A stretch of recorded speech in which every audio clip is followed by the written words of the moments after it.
Good morning to all of you.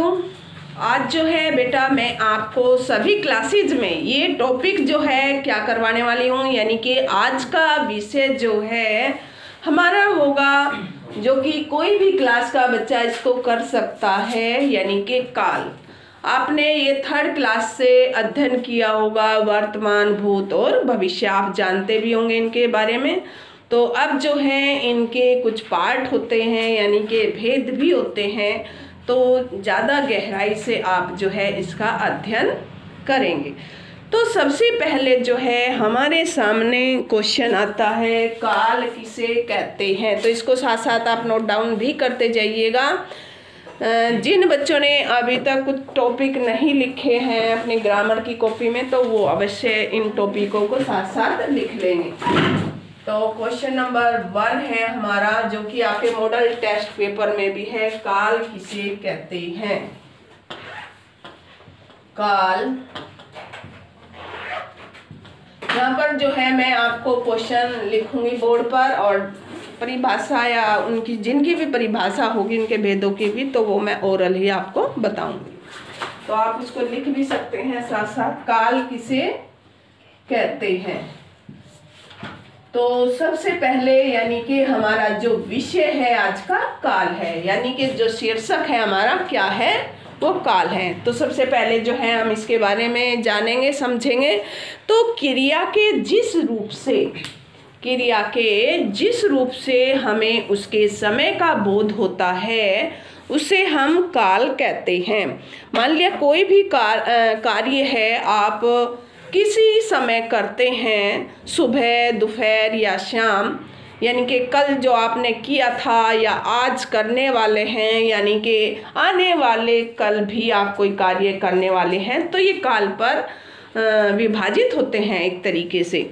जैसे आज हम कोई क्या काम करने वाले हैं, सभी विद्यार्थी पढ़ रहे हैं, तो ये कौन से काल का उदाहरण होगा हमारे, यानी कि वर्तमान काल का उदाहरण होगा, क्योंकि सभी विद्यार्थी जो है अब पढ़ रहे हैं। अगर जो है एक उदाहरण आपका आ जाता है कि सीता जो है वो पढ़ चुकी है, सीता पढ़ चुकी है, तो ये किस काल में आएगा हमारा, भूतकाल में, जो कि बीता हुआ समय होता है, उसमें वो पढ़ चुकी है।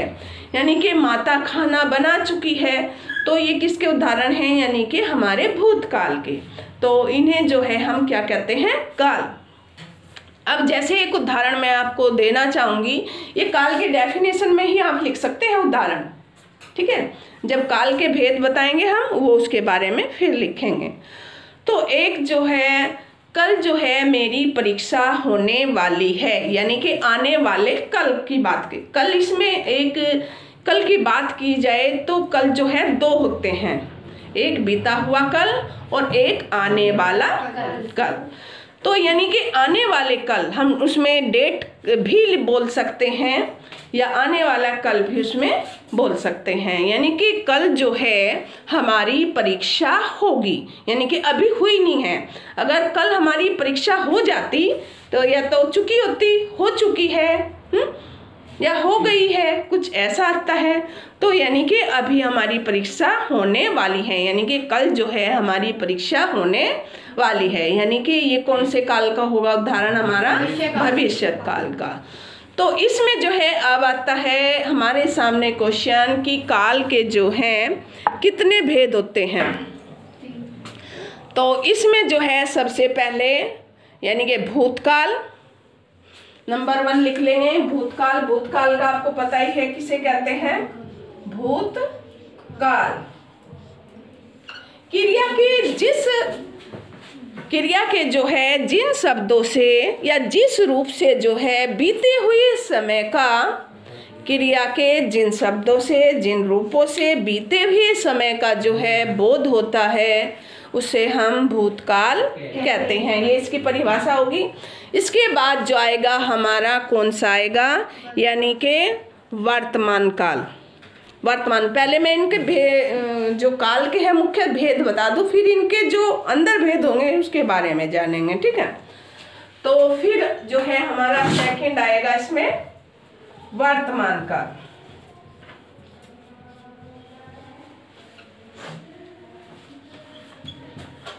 वर्तमान काल किसे कहते हैं सभी बच्चे जानते हैं। कौन बच्चा बताएगा मेरे को? एक जैसी डेफिनेशन है, बस उसमें काल का ही हमने बताना है। कौन बच्चा बताएगा वर्तमान काल किसे कहते हैं? जिस क्रिया शब्दों से, हाँ बोलिए, चल रहे समय का बोध होता है। चल रहे समय का बोध होता है, जो अब समय चल रहा है। जैसे अब हम बोल रहे हैं, अब हम पढ़ रहे हैं, अब हम खाना बना रहे हैं, हम दिल्ली जा रहे हैं, यानी कि जस्ट उसी समय का जो है बोध होता है, तो उसे जो है हम क्या कहते हैं? वर्तमान काल। सभी को क्लियर हो गया ये?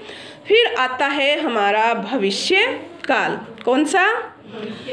भविष्य काल आता है। उसमें जो होता है भविष्य काल में क्रिया के जिस रूप से आने वाले, यानी कि आने वाले समय का जो है बोध होता है, भविष्य में आने वाले समय का बोध होता है, उसे हम भविष्य काल कहते हैं। ये तो सभी जानते हैं बच्चे, क्योंकि इसका अध्ययन जो है आप 3rd क्लास से करने लग जाते हो। 2nd से भी शायद ये आपके काल आते होंगे, 3rd से तो ये प्रॉपर आते हैं हर क्लास में।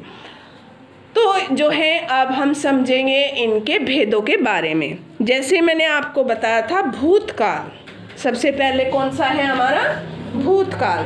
तो भूतकाल के जो है कितने भेद होते हैं उसके बारे में जानेंगे। तो हम जो है इसके पॉइंट भूतकाल के क के रूप में डालेंगे।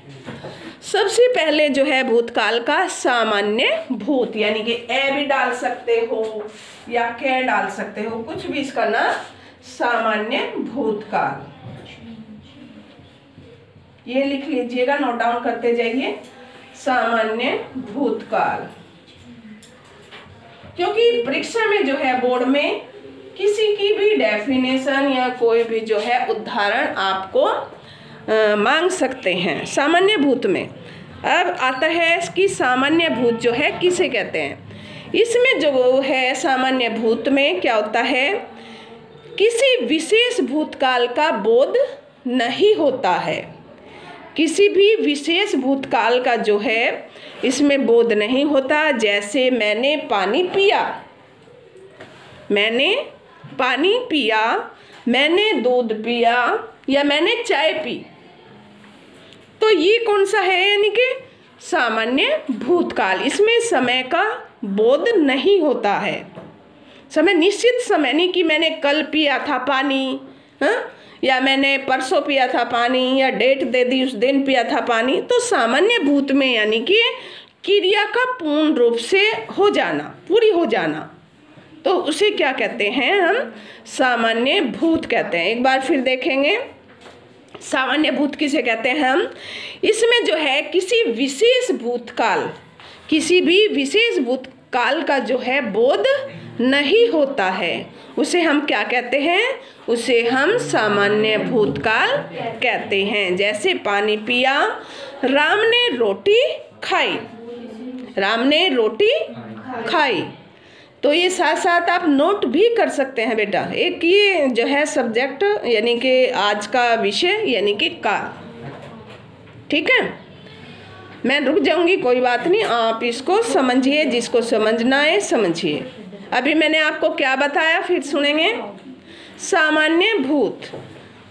अब इसमें क्वेश्चन आता है हमारा कि सामान्य भूत किसे कहते हैं। इसमें किसी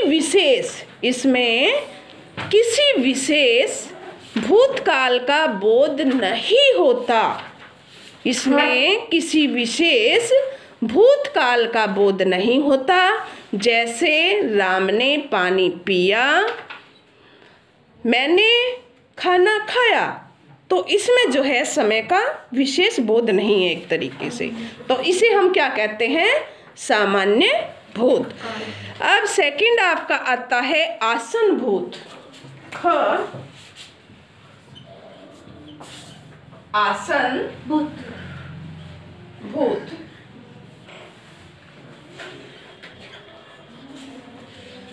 सेकंड नंबर आसन भूत। कई बार क्या होती है, इसकी परिभाषा मांग लेंगे या इसके उदाहरण आपसे मांग सकते हैं एग्जामिनर में। अब आसन भूत किसे कहते हैं? इसमें जो है क्रिया निकट भूतकाल में समाप्त होती है, यानी कि भूतकाल जैसे खत्म होता है तो उसी के जैसे वर्तमान शुरू हो जाता है, तो उसी के साथ यानी कि निकट, बहुत ही निकट होती है जो वो क्रिया समाप्त होती है, उसे हम क्या कहते हैं? आसनभूत। एक बार फिर देखिएगा, आसनभूत किसे कहते हैं? आसनभूत में क्रिया निकट भूतकाल में समाप्त होती है। निकट भूतकाल में जो है क्रिया समाप्त होती है। जैसे मेरा मित्र दिल्ली गया। अब ये नहीं पता वो आज ही गया ना, गया मतलब चला गया, यानी कि जा चुका। ये तो नहीं कहा वो कल गया था या परसों गया था, ऐसे तो नहीं कहा ना, यानी कि आज ही गया है, जा चुका, वो निकल गया, यहाँ से घर से निकल गया। यानी कि निकट ही जो है इसमें क्या होता है? समय का बोध होता है। तो इसे हम क्या कहते हैं? आसनभूत। देखने में बिल्कुल इजी है लेकिन नाम अलग अलग है। अब नेक्स्ट आएंगे इसमें पूर्णभूत। थर्ड पॉइंट है इसमें पूर्णभूत। इसी के नाम से जो है आपको पता भी लग रहा होगा कि पूर्णभूत क्या है। बताएगा कोई? पूर्ण यानी कि पूरा हो चुका, कोई भी कार्य भूतकाल में पूरा हो चुका होता है, यानी कि पूर्णभूत। तो डेफिनेशन यानी कि परिभाषा कैसे लिखोगे आप?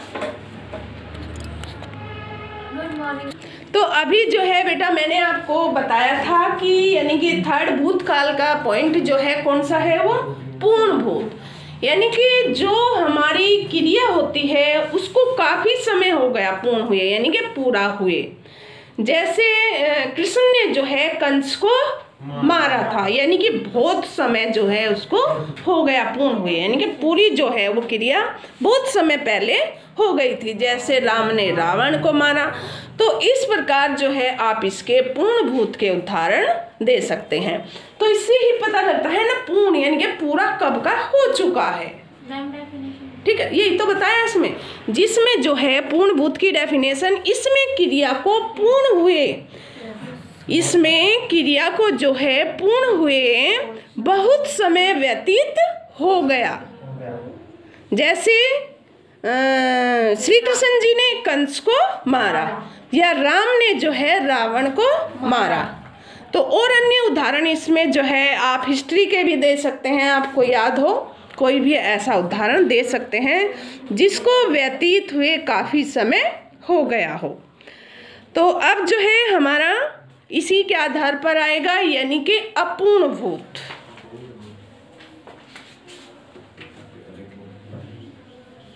कौन सा है ये? अपूर्ण। तो इसे भी पता आपको लग ही रहा होगा कि जो है जो कार्य हमारा होने वाला था वो अभी अपूर्ण है, यानी कि पूरा नहीं हुआ है। पता लग रहा है ना उदाहरण से? बस थोड़ा सा ये आपको ध्यान रखना चाहिए कि भूतकाल के कौन कौन से जो है भाग हैं, यानी कि पहला सामान्य भूतकाल, दूसरा आसन भूतकाल, तीसरा पूर्ण भूतकाल और फोर्थ है इसका यानी कि अपूर्ण भूतकाल। इसमें जो है क्रिया, अपूर्ण भूत में क्या करेंगे? इसमें क्रिया का भूतकाल में होना, इसमें क्रिया का भूतकाल में होना परंतु समाप्त न होना। क्रिया जो चल रही थी, जो काम हम कर रहे थे वो भूतकाल से तो कर रहे हैं लेकिन जो है वो अभी समाप्त नहीं हुआ, यानी कि अपूर्ण नहीं हुआ, यानी कि पूरा नहीं हुआ है, यानी कि उस कार्य को जो है उसकी समाप्ति अभी तक नहीं हो पाई है। जैसे आप कोई मकान बना रहे हैं तो वो भूत से तो हमने शुरू किया था तो उसको महीनों लग जाते हैं, तो उसको हम किसकी संज्ञा देंगे? यानी कि अपूर्ण भूत की संज्ञा उसको हम देंगे। एक तो ये भी अच्छा उदाहरण है आपका, और जो है और भी अन्य दे सकते हैं। जैसे कल आकाश में वायुयान उड़ रहा था, अब हमें ये तो पता नहीं कि वो वायुयान उड़ ही रहा है या वो उतर गया है, हमें तो नहीं पता ना। कल हमने आकाश में जो है वायुयान को उड़ते हुए देखा था। तो ये कौन सी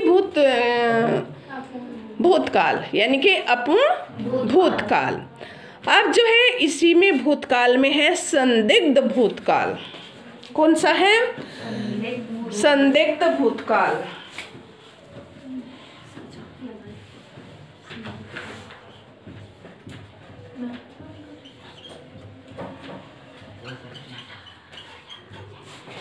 इससे हमें पता लग रहा कुछ?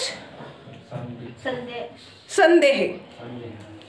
संदिग्ध भूतकाल में क्या है हमें, यानी कि इसमें भूतकाल में जो है काम होने में संदेह पाया जाता है कि वो कल काम हुआ था या नहीं, क्योंकि जहाँ पर हमारा काम चल रहा था कल वहाँ थे और हमें ये भी पता था आज भी हो सकता है और नहीं भी, तो उसमें हमें क्या होगा? संदेह होगा। तो उसे हम क्या कहेंगे? संदिग्ध भूतकाल। जैसे श्याम ने कल भोजन अवश्य खाया होगा। श्याम कल, जैसे आपके पेरेंट्स हैं, आपको कहकर जाते हैं बेटा आपने ये जो है पढ़ना है, इतना मैं आके सुनूंगा। कुछ पेरेंट्स होते होंगे, सारे तो नहीं होते। तो पेरेंट्स को, आपके पेरेंट्स को पता होगा कि शायद बच्चे ने ये कार्य कर लिया होगा, तो वो हमारा क्या होगा? संदिग्ध भूतकाल। समझ गए? इसमें जो है अपने उदाहरण आप दे सकते हैं, ऐसा कुछ नहीं कि जैसे कोई भी बच्चे का उदाहरण दे दें कि जैसे कल बच्चा कौन आया था? सोनू आया था। सोनू ने जो है अवश्य कार्य होमवर्क पूरा अपना कर लिया होगा, गृह कार्य पूरा जो है सोनू ने अवश्य कर लिया होगा। तो इसमें संदिग्ध है, आपको संदेह है, तो इसलिए जो है हम इसे क्या कहेंगे? संदिग्ध भूतकाल। मोस्ट इम्पोर्टेंट जो आपका भूतकाल है, भूतकाल नेक्स्ट जो आएगा, हेतु हेतु मदभूत। इसको जो है हमेशा ये बोर्ड में आता रहा है, यहाँ लिखूंगे डैश हेतु हेतु मदभूत। Most important, I am most important. ये हमेशा आता है, हमेशा। इसको ध्यान से सुनेंगे। सुना तो सभी को सुनना है, कोई सा भी आ सकता है। इसमें जो है यह पता चलता है कि भूतकाल में काम होना संभव था। हेतु हेतु मदभूत में क्या पता चलता है? आप लिख भी सकते हैं इसको। इसमें जो है बेटा हमें यह पता चलता है, क्या पता चलता है? कि भूतकाल में काम का होना संभव था। वो हमारा जो है, जैसे कोई भी चैप्टर हम ले रहे, शायद ये हमारा आज ख़त्म हो जाए और कल हम इसके बारे में सोचें, तो यानी कि हमारा वो कल ही काम जैसे ख़त्म होना था, संभव था, वह किसी कारण से नहीं हो सका। अब जैसे मैंने आज ये सोचा था कि भूतकाल का एक छोटा सा चैप्टर है, उसको जो है मैं आज ही ख़त्म कर दूंगी, लेकिन किसी कारण से जो है ये नहीं हो पाया। तो आज हमारा कौन सा हुआ है? इसमें केवल भूतकाल के पार्ट ही इसमें पूरे हुए हैं। और जैसे भूतकाल की, ये समझ गए हेतु हेतु मदभूत की, इसमें जो है यह पता चलता है कि भूतकाल में ही हमारा काम जो है पूरा होने वाला था, लेकिन किसी कारण से वह पूरा नहीं हो सका। तो उसे हम क्या कहते हैं? भूतकाल। हेतु हेतु मद भूतकाल। हेतु हेतु मद, द के नीचे हलंत आएगा, मद मदभूत। हेतु हेतु मदभूत। तो इसके जैसे उदाहरण, यदि मैं आगरा जाता तो ताजमहल देखता। यदि मैं आगरा जाता तो ताजमहल देखता। तो अगर मैं कोई भी पाठ आप कह सकते हैं, आज मैं इसका अध्ययन करता, आज मैं सुबह से इसका अध्ययन करता, तो ये मेरा पाठ पूरा हो जाता। आप काम में लग गए, मोबाइल में लग गए या टेलीविज़न देखने के लिए लग गए, तो किसी कारणवश जो है वो आपका कार्य पूरा नहीं हो पाया। तो क्लियर हो गया कौन सा है ये? हेतु हेतु मदभूत। तो आज जो है 10th क्लास में, यानी कि ऑल क्लास में 6 to 10 के बच्चे जो हैं, ये टॉपिक है काल। कोई भी बच्चा इसको कर सकता है। ये जो टॉपिक है आपका 3rd क्लास से स्टार्ट होता है, तो ये सभी क्लासेज के लिए जो है इम्पोर्टेंट है काल। तो बाकी के नेक्स्ट का जो है टॉपिक मैं इसका आपको कल करवाऊंगी। वर्तमान के कितने भेद हैं और जो है भविष्यत काल के कितने भेद हैं। और साथ ही जो है मैं आपसे इसकी जो परिभाषा है जो मैंने आज बताए हैं किसी भी बच्चे से मैं पूछ सकती हूँ, तो आप जो है सभी इसका अध्ययन करेंगे। तो आज के लिए 10th क्लास में इतना ही, ऑल क्लास में इतना ही। Have a nice day, take care.